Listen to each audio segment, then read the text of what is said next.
이제 강대상 앞에 초가 3개가 점화되어 있는 대강절 3번째 주일입니다. 예수님이 이 땅에 오실 때에는 그 유대 나라가 정치적으로, 경제적으로, 그리고 사회적으로 매우 혼란한 때였습니다. 매우 굵직굵직한 사건들이 발생했을 때지요.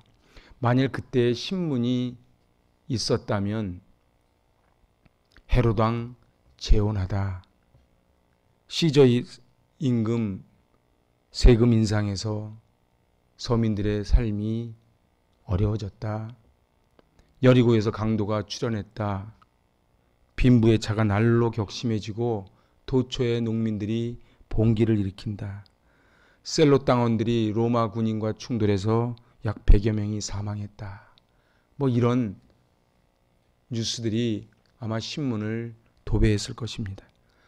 바로 그때 정치적으로, 경제적으로, 사회적으로 매우 혼란하고 어려울 때, 바로 그때에 예수님이 다윗의 고향 베들레헴에서 나십니다. 미가서 5장 2절을 보면은 베들레헴 에브라다야, 너는 유다 족속 중에 작을지라도 이스라엘을 다스릴 자가 내게서 내게로 나올 것이라. 그 예언한 그대로 우리 주님 오십니다. 그래서 구약에 보면은 전부 오실 메시아에 대한 예언입니다. 신약은 오신 메시아에 대한 이야기입니다. 그래서 성경은 구약과 신약을 관통하는 한 단어는 예수 그리스도입니다. 베들레헴은 예루살렘에서 남서쪽 약 10km 정도 떨어진 곳에 있습니다. 팔레스타인 자치 정부가 다스리는 땅이지요. 그래서 지난번 성지순례 갔을 때도 그곳은 밤에 함부로 막 다니기가 어려운 곳입니다. 베들레헴은 아시다시피 집이라고 하는 베드와 그리고 떡이라고 하는 레헴, 두 단어가 합해진 단어입니다. 그래서 베들레헴은 떡집이란 뜻이지요. 이곳은 올리브 농사가 주 사업이고, 그리고 돌이 많아서 채석장에 돌을 수출하기도 합니다. 베들레헴의 말구유에 예수님 오셨는데 그 자리에 예수 탄생교회가 세워져 있습니다. 그 예수 탄생교회를 들어가려면 자그마한 문을 통과해야 됩니다. 가로 0.7m, 세로 1.2m. 그러니까 웬만한 사람은 다 고개를 숙여야 들어갈 수 있습니다. 원래는 외적들이 침입하지 못하도록 그렇게 작게 문을 만들었는데 지금은 들어가면서 자연스럽게 고개를 숙여야 들어갈 수 있다는 의미가 있죠. 들어가면 11개의 기둥이 4줄로 쭉 기둥이 서 있습니다.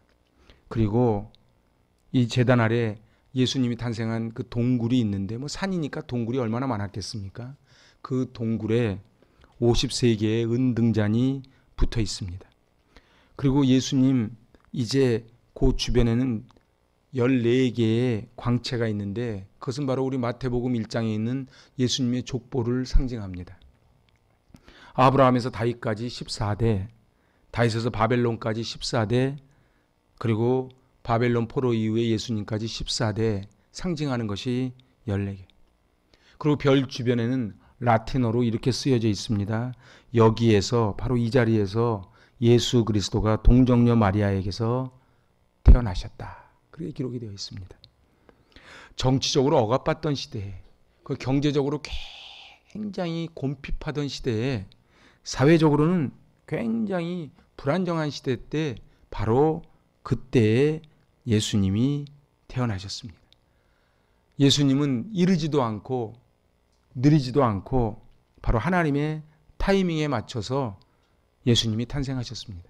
그래서 저는 하나님의 닉네임을 감히 붙여보면 하나님은 타이밍의 하나님이다, 제가 이렇게 붙입니다. 우리 인생살이 한번 보십시오. 너무 빠르지도 않고 너무 느리지도 않게 하나님은 하나님의 카이로스, 하나님의 때에 정확하게 역사를 해 주십니다. 그 제임스 스튜어트라는 사람이 쓴 책 예수 그리스도의 생애와 교훈, 이곳에는 이제 예수님의 때가 네 가지가 무르익은 때였다 이렇게 기록을 합니다. 첫 번째 때가 정치적인 때입니다.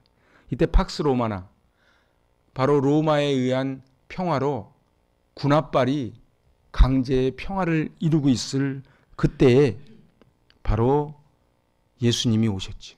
모든 길은 로마로 통한다. 그래서 중국은 만리장성을 쌓을 때 로마는 길을 닦았는데 바로 그 길이 닦여 있는 그 길을 통해서 복음이 전파됩니다. 두 번째는 경제적인 때를 이야기합니다. 로마 사람들은 먹은 거를 토해내면서 또 먹고 모든 걸 다 노예가 하는 그런 풍요로움 속에서 식민지에 있는 사람들은 굶주렸습니다. 과중한 세금, 그 노예를 사고 팔던 그 시대, 그 로마 군인들이 진압을 하는, 그래서 이때 바로 위로와 소망의 메시지가 필요한 그때였다. 세 번째는 도덕적으로 하나님의 때가 무르익었다. 그 당시에는 굉장히 도덕적으로 타락해 있을 때입니다. 여러분 로마서 1장 한번 찾아보실래요? 그때가 얼마나 타락한 시대였는지 로마서 1장 한번 찾아보시지요.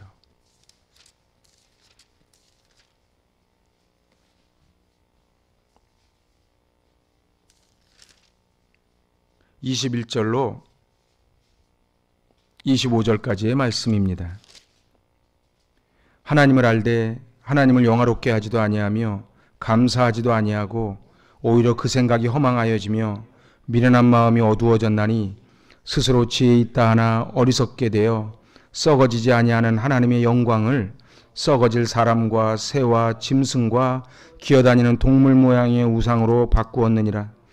그러므로 하나님께서 그들을 마음의 정욕대로 더러움에 내버려 두사 그들의 몸을 서로 욕되게 하게 하셨으니 이는 그들이 하나님의 진리를 거짓 것으로 바꾸어 피조물을 조물줄보다 더 경배하고 섬김이라. 주는 곧 영원히 찬송할 이시로다. 아멘. 어쩌면 2000년이 지난 지금이 이렇게 똑같습니까? 돈이 하나님이 되어버렸습니다. 온갖 부끄러운 짓을 합니다. 퀴어 축제를 하면은 그 시청 앞에서 그 부끄러운 복장을 하고 퍼레이드를 합니다. 그리고 부정과 부패, 탐욕과 악독이 가득하고 시기와 분쟁으로 서로 헐뜯고 싸우는 바로 이때가 예수님의 오신 때고, 이제 마지막 네 번째는 종교적으로 하나님의 때가 무르익었습니다. 로마는 그리스에 이어서 다신교 국가지요. 그래서 그리스 로마 신화를 보면 다 신입니다. 이제는 안 되니까 어떻게 했어요? 외국에서 신까지 수입해 옵니다. 그래서 올림푸스 신전에는 각종 신들이 발 디딜 틈 없이 빼곡하게 채워 있습니다. 그 로마 황제 자신이 신이 되어버리지요. 이름도 알 수 없는 신들이 얼마나 많은지 모릅니다. 영적으로 굶주려 있을 이때에, 그리고 꿈과 희망이 사라져버리는 이때에 바로 예수님이 오셨습니다. 그러니까 스튜어드 표현에 따르면은 이르거나 늦은 법이 없이 그리스도는 정확하게 하나님의 때에 말씀이 육신이 되어 오셨다. 그렇게 기록을 합니다. 우리는 인생살이가 왜 힘듭니까? 하나님의 때와 우리의 때가 다르니까 힘듭니다. 기왕이면은 하나님이 조금만 일찍 돈도 좀 주시고 건강도 좀 주시고 살만하게 해주시면 좋겠는데, 그런데 하나님의 카이로스, 하나님의 때는 이르지도 않고 늦지도 않은 그때에 우리 예수님이 오시듯이 우리에게 이루어질 줄로 믿습니다. 마태복음은 동방박사라고 표현하는데 누가복음은 목자라고 표현합니다. 근데 사실은 동방박사보다는 목자가 훨씬 더 정확한 워딩이지요. 실제로 그 목자들이 머물면서 천사의 음성을 들었다는 그 굴을 이번에 성지순례 때도 가서 봤습니다. 그런데 목자의 특징이 뭡니까? 목자는 겸손합니다. 목자는 권력과는 거리가 먼 사람입니다. 목자는 하나님의 본이 되는 사람이에요. 여러분들, 왜 모세가 40살에 그 힘이 좋았던 똑똑했던 모세를 하나님이 안 쓰시고 왜 40년 동안 미디안 광야에서 양치는 목자로 그렇게 훈련을 시키셨겠습니까? 예수님도 당신 자신을 나는 선한 목자라고 말씀하십니다. 오늘 10절, 11절 이제 그 목자들에게 나타나서 천사가 주었던 말씀입니다. 같이 읽습니다. 천사가 이르되 무서워하지 말라. 보라 내가 온 백성에게 미칠 큰 기쁨의 좋은 소식을 너희에게 전하노라. 오늘 다윗의 동네에 너희를 위하여 구주가 나셨으니 곧 그리스도 주시니라. 그렇습니다. 그리스도 메시아. 그 당시에 예수란 이름은 많았습니다. 근데 그냥 예수가 아닌 그리스도 예수입니다. 우리는 뭡니까? 우린 크리스찬입니다. 한국에 사는 사람은 콜이 아닙니다. 예수를 내 마음에 모시고 사는 사람이 크리스찬입니다. 그러니까 크리스찬이라고 하는 것은 예수님처럼 생각하고 예수님처럼 섬기고 예수님처럼 사랑하고 예수님처럼 화평을 전하는 사람이 크리스찬이 되어야 될 것입니다. 오늘 하늘에는 영광이래요. 왜 예수님의 탄생이 영광이 됩니까? 그건 간단합니다. 하나님의 뜻을 성취할 것이기 때문에 하나님께 영광이 됩니다. 하나님의 열심이 예수 그리스도를 통해 이루어지기 때문에 그렇습니다. 저는 하나님의 열심이라는 단어를 참 좋아합니다. 그래서 하나님은 어떤 사람을 좋아해요? 하나님은 당신 닮은 사람을 좋아해요. 하나님이 어떤 하나님이라고요? 열심히 있는 하나님이라고요. 하나님이 어떤 하나님이라고요? 신실하신 하나님이라고요. 그래서요, 왔다 갔다 하는 사람 하나님 안 좋아하세요. 하나님은 늘 한결같은 신실한 사람, 그런 사람을 충성이라 그러지요. 우리 지난 금요심야 때 느헤미야 서에서 7장에 보니까 하나니와 하나냐를 세울 때 뭐라고 기록을 해요? 그들은 충성스러운 사람이라. 하나님의 기준은 똑똑하냐, 높은 자리에 올라갔냐, 돈이 얼마나 많으냐가 아니고 충성스러움입니다. 사랑하는 여러분, 하나님 앞에 충성스러운 그러한 주님의 제자 되시길 축복합니다. 세상에 제일 받기 쉬우면서 제일 받기 어려운 상이 뭐예요? 개근상이에요. 개근상은 아무나 다 줍니다. 그런데 아무나 다 못 받습니다. 제가 별로 자랑할 게 없어서 전 초중고 개근했습니다. 하나님 앞에 다른 건 내세울 거 없어도 하나님 저 개근하겠습니다. 송구영신 예배 때 그런 기도 제목을 한번 올려보세요. 하나님 저 다른 건 못해도 52주 개근하겠습니다. 그건 할 수 있잖아요? 어렵나요? 어렵죠. 어떤 사람이 할 수 있어요? 충성스러운 사람이 할 수 있어요. 하나님은 어떤 사람을 쓰신다고요? 열심히 있는 사람, 충성스러운 사람, 늘 한결같은 사람. 저는 이 하나님의 열심이 예수 그리스도를 이 땅에 보내신 줄로 믿습니다. 하나님께 영광 돌리는 값진 삶을 살기로 이 시간 결단하시기를 바랍니다. 그게 바로 하나님께 영광입니다. 하나님의 열심, 하나님의 신실, 그것을 간직하고 사는 게 바로 하나님께 영광입니다. 우리 벽에도 써붙여놨죠. 솔리데오 글로리아. 하나님께 영광이에요. 하나님께 영광이 뭐가 영광이라고요? 신실한 게 영광이라고요. 열심 있는 게 영광이라고요. 그리고 또 땅에서는 기뻐하신 사람들 중에 평화라고 말씀합니다. 이걸 문자적으로 해석하면 예수의 탄생으로 모든 사람에게 평화가 주어진다는 것이 아니고 이걸 하나님의 호의라고 표현합니다. 영어로는 favor입니다. 어떤 사람에게 평화가 주어진다고요? 영어 성경으로 번역을 하면, 그걸 원어적으로 번역하면 이게 favor, 호의예요.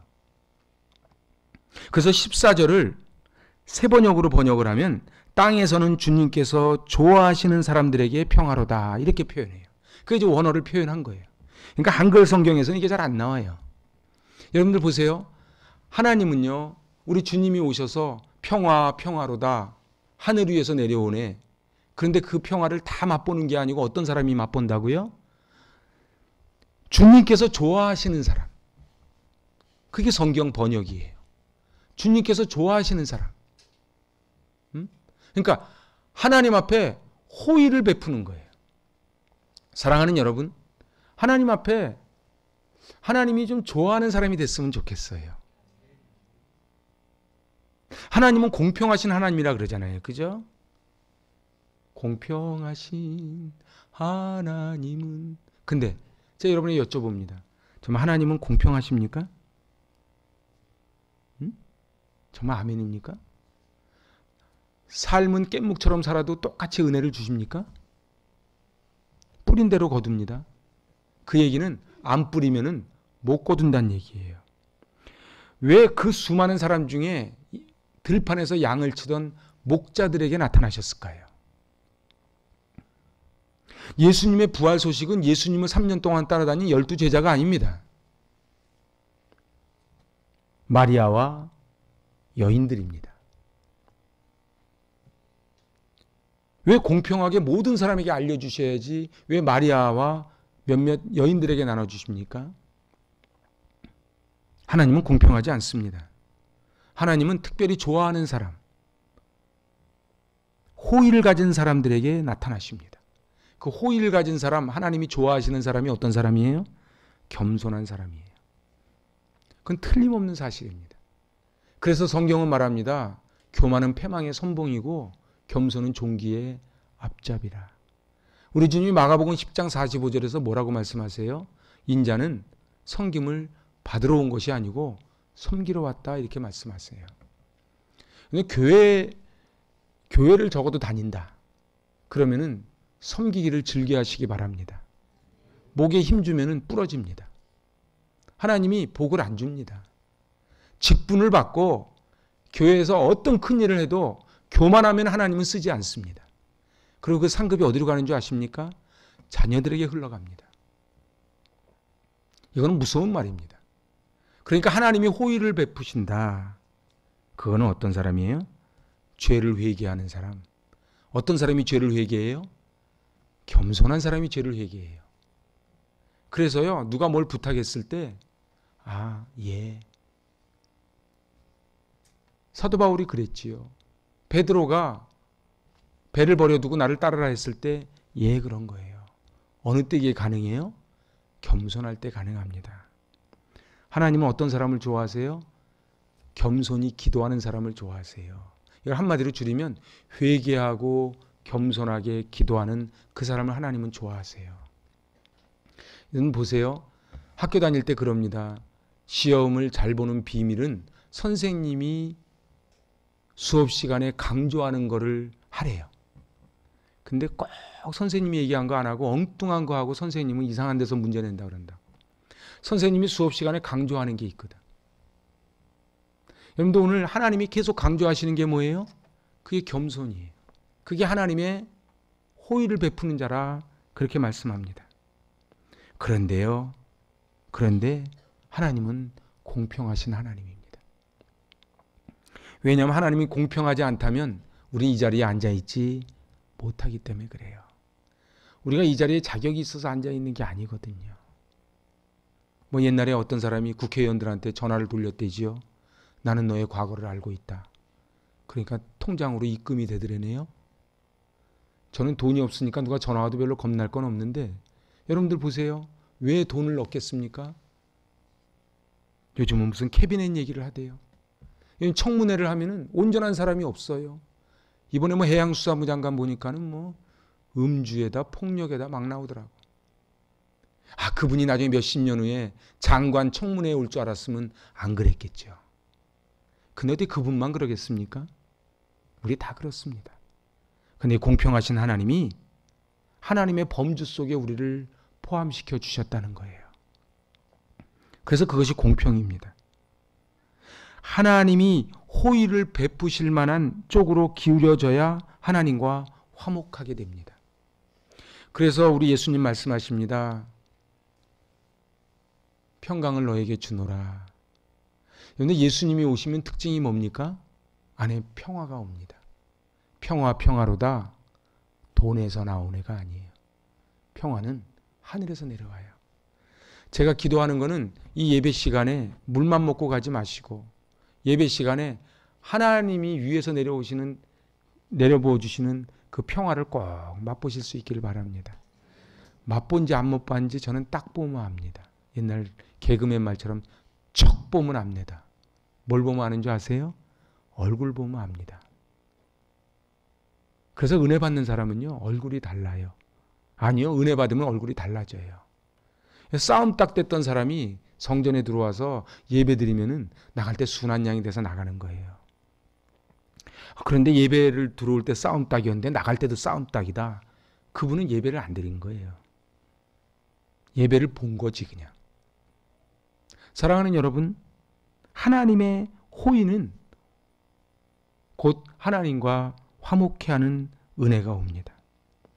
우리 다시 한 번만 성경 하나 찾아보실래요? 로마서 5장. 로마서가 기가 막힌 책입니다. 로마서 5장.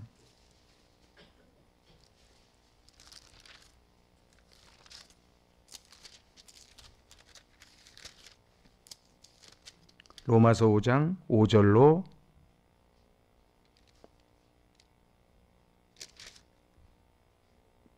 8절입니다. 소망이 우리를 부끄럽게 하지 아니함은 우리에게 주신 성령으로 말미암아 하나님의 사랑이 우리 마음에 부은 바 됨이니 우리가 아직 연약할 때에 기약대로 그리스도께서 경건하지 않은 자를 위하여 죽으셨도다.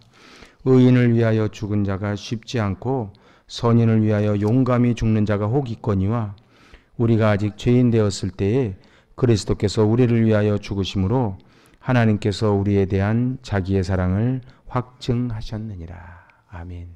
여기서 중요한 건 우리가 아직 죄인 되었을 때예요. 그래서 공평하신 하나님이에요. 우리가 의인이라서 이 자리에 나온 게 아니고 아직 죄인 되었을 때에 예수님이 십자가에 달려 돌아가심으로 하나님께서 우리에 대한 자기의 사랑을 확증하셨다는 거예요. 저를 한번 따라해 보실래요? 사랑은 희생입니다. 나는 희생하지 않으면서 사랑하는 건 새빨간 거짓말입니다. 내가 누구에게 시간을 내주고 내가 누구에게 물질을 내어주고 내가 누구를 섬겨주는 것 다 사랑입니다. 근데 내 거는 내 주머니에 있는 거 풀어줄 생각 없어요? 나 시간 내줄 생각 없어요? 그건 사랑하는 게 아니에요. 저는 오늘 이 양복 말고 다른 옷을 한 벌 또 갖고 왔습니다. 이제 아이들하고 뒹굴려고. 양복 입고 뒹굴 수는 없잖아요. 저는 내일 아침에 제주도를 갑니다. 뭐 중요한 건 아니에요. 거기 가서도 일정이 있어요. 하지만 저는 우리 아이들을 위해서 합니다. 저는 그게 사랑이라고 보는 거예요. 여기 안 바쁜 사람 어디 있고 돈이 넘치게 많은 사람이 어디 있겠습니까? 그렇지 않아요. 여러분들, 하나님이 좋아하는 쪽으로 가는 사람이 있고요. 하나님이 싫어하는 쪽으로 가는 사람이 있어요. 하나님이 싫어하는 쪽으로 가는 사람에게는 평화가 없습니다. 하나님이 좋아하는 쪽으로 가요. 아프리카의 성자 슈바이처를 아십니까? 그 슈바이처가요, 누가복음 16장을 읽다가 부자와 나사로를 읽다가 이 백인들이 뭐라고 해석을 했냐면 부자가 백인이고 나사로는 흑인이라고 그렇게 해석을 해가지고 흑인들에게 못된 짓을 많이 했어요. 그때 이 슈바이처가 회개를 하고, 슈바이처 얼마나 똑똑한 사람입니까? 문학가면서 음악가면서 철학가면서 의사면서 신학자면서 이 슈바이처가 아프리카로 가서 90평생 흑인들의 고름주머니를 만지며 사도로서 평생을 삽니다. 슈바이처가 왜 안락한 생활을 던져놓고 그리로 갔을까요? 우리 1월 초에 양화진을 가신다 그랬죠. 그 태평양을 건너온 분들이 죽음을 무릅쓰고 왜 여기 왔겠습니까? 자기 목숨이 안 아까워서요? 캔드릭은 오자마자 죽었어요. 캔드릭의 비석에 뭐라고 써져 있다고요? 나에게 1000개의 생명이 주어져도 나는 조선 땅을 위해 생명을 던지겠다는 거예요. 그 희생이 있어서 대한민국이 여기까지 왔습니다. 여러분들, 우리는 다 사랑의 빚진 자입니다. 우리가요, 필리핀에 선교 좀 한다고요? 아프리카에 뭐 좀 한다고요? 아니요. 이 빚을 갚는 거예요. 여러분, 빚 갚는 사람이 큰 소리 치는 거 봤습니까? 아니, 그렇잖아. 자기가 진 빚 자기가 갚으면서 너 내가 갚으니까 고마운 줄 알아? 그거 얼마나 황당한 사람이에요. 우리는 선교사님들께 빚을 진 사람들이에요. 왜? 그들이 왜 이 조선 땅까지 왔습니까? 왜 목숨 걸고 왔습니까? 아펜젤러는 지금 무덤이 없어요. 지금 가묘예요. 아펜젤러는 저 목포 앞바다에서 조선인 소녀 구하다가 빠져 죽었어요. 저 정동 제1교회 가면 아펜젤러 동상이 있지요. 도대체 왜?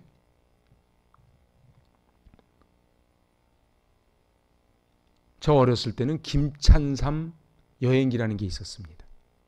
그 당시 세계 여행 아무도 못하고 할 때 김찬삼이라고 하는 분.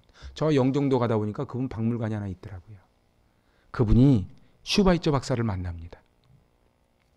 그리고 일주일 정도 같이 있어요. 그 남루한 김찬삼 씨가 동양에서 온 키 자그마한 사람이 남루한 옷을 입고 가니까 슈바이처가 아이고 이렇게 남루한 옷을 입었구려. 그러면서 슈바이처가 자기 바지를 벗어줍니다. 슈바이처는 그의 삶을 통해 예수님의 삶을 보여줍니다. 그리고 이제 트럭을 타고 떠나는 김찬삼 씨를 향해 이렇게 말합니다. 인류에게 평화를, 인류에게 사랑을. 같이 한번 해보실래요? 우리도 슈바이처처럼 멋있게. 인류에게 평화를, 인류에게 사랑을. 아프리카 흑인들과 살면서 슈바이처는 인류에게 평화를, 인류에게 사랑을 이렇게 외치고 살았던 거예요. 사랑이 뭐라고요? 사랑 희생이에요. 오늘 저는 그때라는 1절에 그때라는 저는 이 단어에 주목을 합니다. 2장 1절에 그때에. 그때가 어느 때라고요? 하나님의 때지요. 바로 하나님이 보실 때에 정치적으로, 경제적으로, 사회적으로 굉장히 어려운 바로 그때에 예수님을 보내주셨어요. 근데 로마서를 읽고 깨닫는 게 뭡니까? 지금 이 시대랑 너무 똑같아요. 아니요, 지금 이 시대가 더 악한 것 같아요. 옛날 자유당 정부 시절에는요, 고양이가 사람을 핥힌 게 신문에 났대요. 별로 사건이 없으니까. 요즘은요, 고양이가 핥힌 게 문제가 아니고 사람 몇 명 죽어도 눈 하나 깜짝하지 않는 시대를 살아가지 않습니까?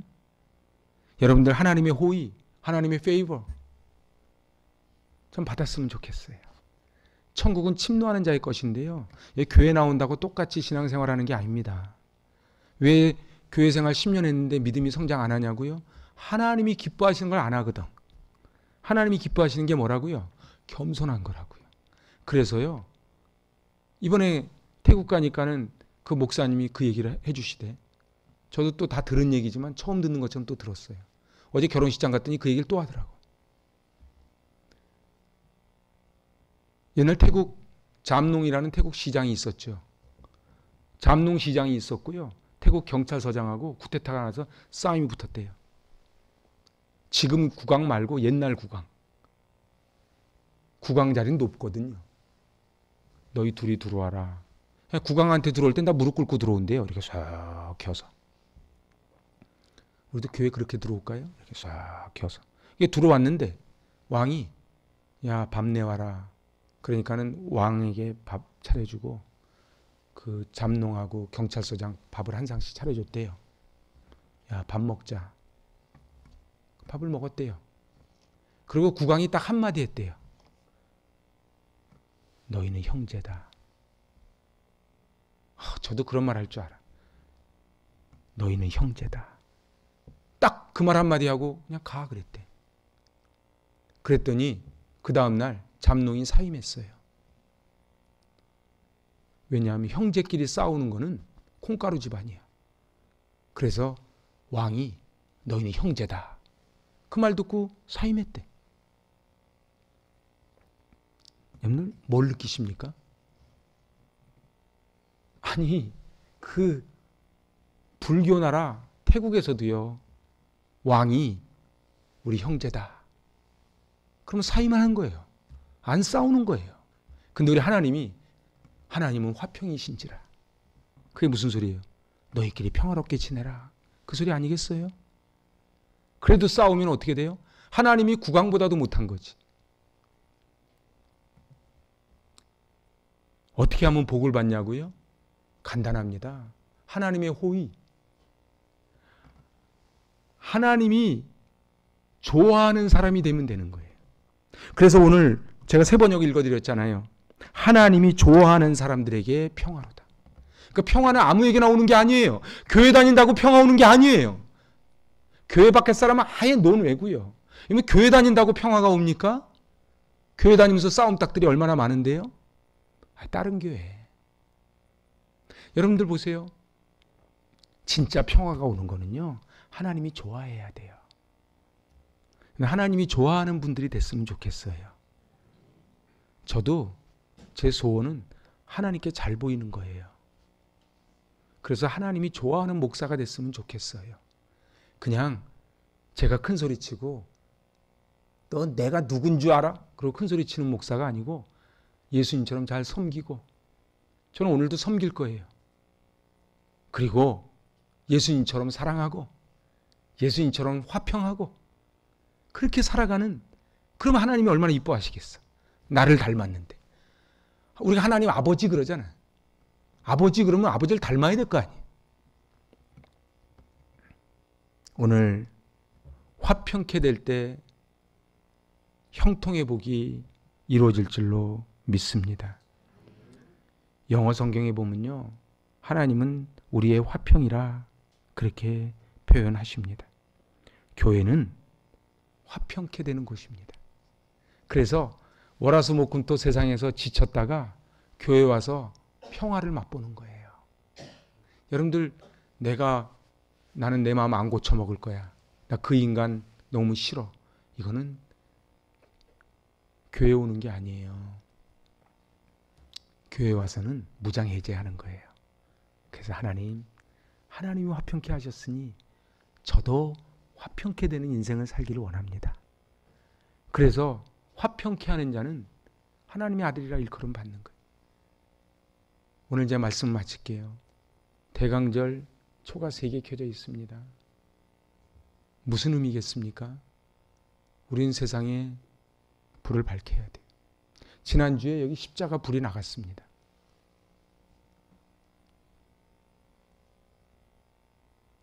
제가 주중에 보니까 여기 십자가 불이 있을 땐 잘 몰랐는데 이 불이 나가니까 너무 내가 힘든 거예요. 저는 이 주일 예배 되기 전에 빨간불 들어오게 해달라고 진짜로 제 기도를 많이 했어요. 왜냐하면 이 LED바를 못 구해서 이거 맞춰 갖고 온 겁니다. 공장 가서.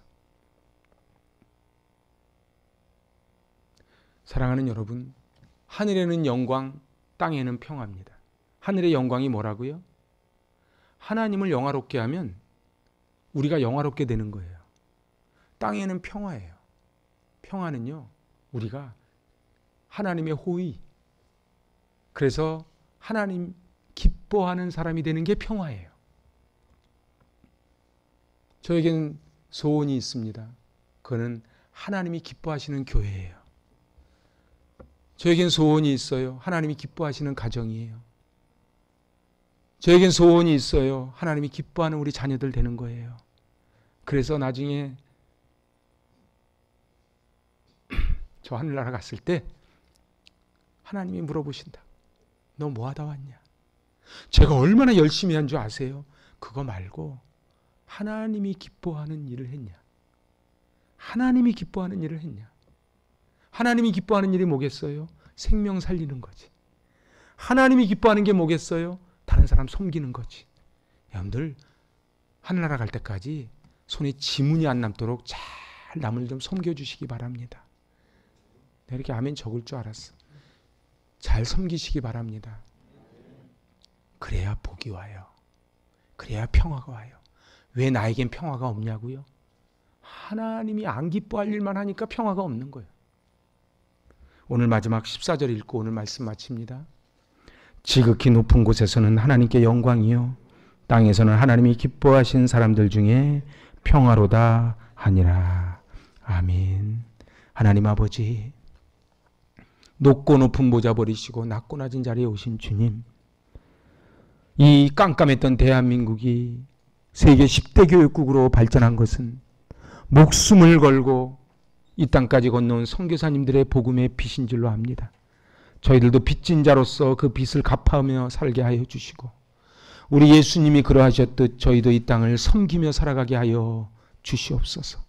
화평케 하는 자가 되게 하여 주시고, 사랑하는 자가 되게 하여 주시고, 우리의 시간, 우리의 물질, 우리의 에너지를 하나님 기뻐하시는 데 사용케 하여 주시옵소서. 예수님의 이름으로 감사하며 기도하옵나이다. 아멘. 봉헌합니다.